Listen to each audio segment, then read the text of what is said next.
So first, I just want to acknowledge that you've read through the information and informed consent form and that you agree to use the following interview in the audio recording and the video recording for the purposes of this project.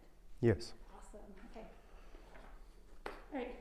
First, I have some general demographic questions, and I'll read through these, and then you can go ahead and respond. So first, we've got your tribal affiliation, the state in which you're located currently, gender, age, ethnicity, and then your stakeholder role. So I'll go ahead and let you introduce yourself. Well, hey, I am Red Thunder. I'm Northern Arapaho, Ogallala, Lakota.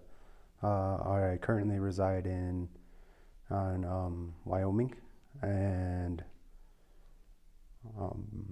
my community role is I'm a former graduate of the I'm a former tribal college attendant and former CWC attendant.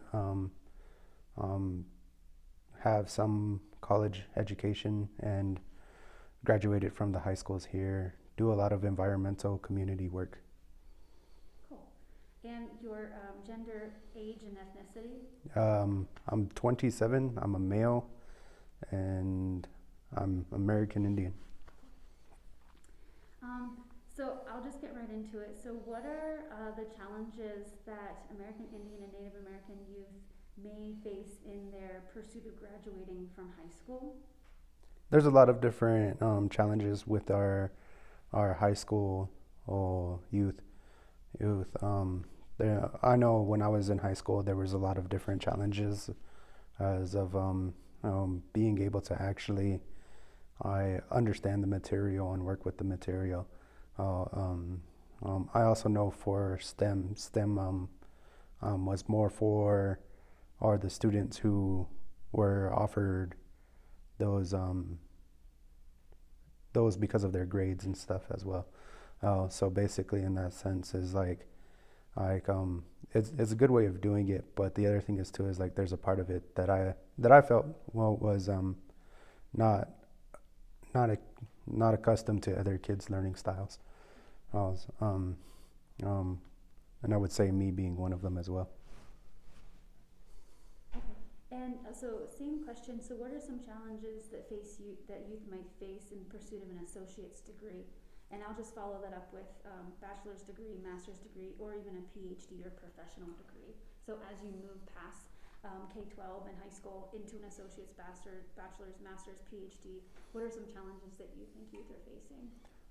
Youth are facing a lot of the different challenges with just economic and financial stability, and then also on top of that as well, just a lot of personal matters. And the other thing too is always competing with the general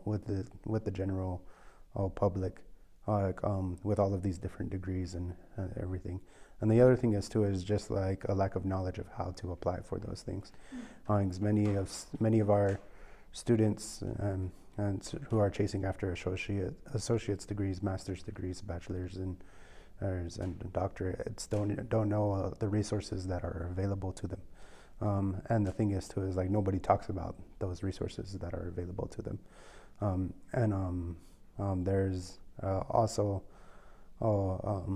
along with that, the additional resources of mental health and other things that are offered with certain schools, certain tribal programs, certain tribal colleges and tribal universities, and so on and so forth. And then there's even other universities and other schools out there that have that thing. But then we also get into the other part of moving these individuals who've known their home for such a long time, that they actually end up going to these places far away from home, and they don't have time to come back home because of their study workload and how much of the science, technology, and math is all just taking a lot of their time, where they don't have enough time to come home and just be home for a little bit. The other thing is too is maintaining a GPA, and then a majority of students just want to get it over with as quick and fast as they can, and that leads to burnout out. And I would just say on my end, I've been taking breaks in between a lot of my semesters. So basically, in that sense, that's just as one thing I see, one thing I know, because it's always kind of funny because I was like, man, I don't know how to pay for this, and the next thing you know, somebody's like, oh yeah, you can do this, this, and this, and I was like, why didn't anybody tell me that sooner? Now I have to wait till the next deadline or to the next such and such thing, and then but then the other thing is too is like our people have to ask as well for that guidance as well too. Yeah.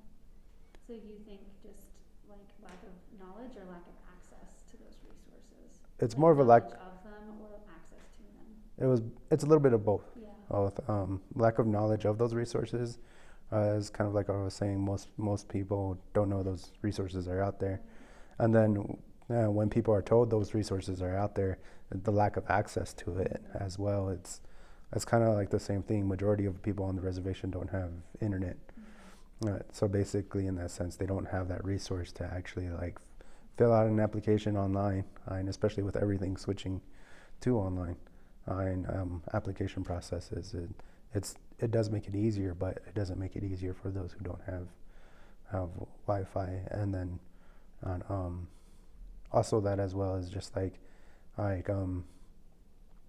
while I was in college, it wasn't until I was like struggling about to be broke that people were like, oh, these accesses are here for you, and then I'm like, I could have applied for those earlier. Yeah. Cool, thank you. So would your answers to those prior questions that I just asked change if they were STEM degrees? So maybe that was a general overlook of college itself. Do you think that changes when you're looking into STEM particular degrees? It does change a little bit. I do know there's a few more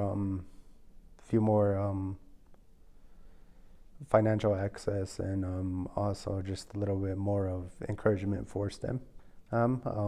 So basically, in that sense, it's like. But the other thing was kind of like I was saying, and back in high school, I wasn't offered anything that was STEM related because I wasn't really key focused. I wasn't really excelling in those classes that were particular to STEM. And then a lot of that is the reason is like I couldn't learn the way that I was being taught. It was more or less like go home, read this. There's a test at the end of the week on it, and then so basically in that sense, that's where I struggled a lot with that. There's a few teachers that actually did like science experiments and stuff, and the hands-on stuff I was able to really work really well with, and it also helped me understand, and it also helped me understand the various different. It helped me understand and learn better when it was like I could be hands-on, and also audio as well. I'm not really good at tutorial learning. So basically, in that sense, when it comes to reading and taking a test, it's not my strongest. So like audio, visual, hands-on stuff is more of a way that I learn, and I wasn't getting that in high school.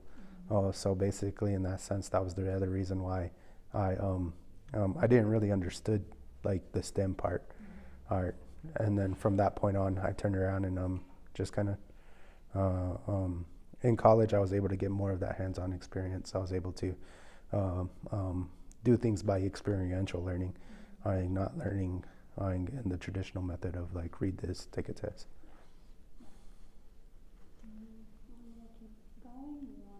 Can you pause and stop it? Yeah. And then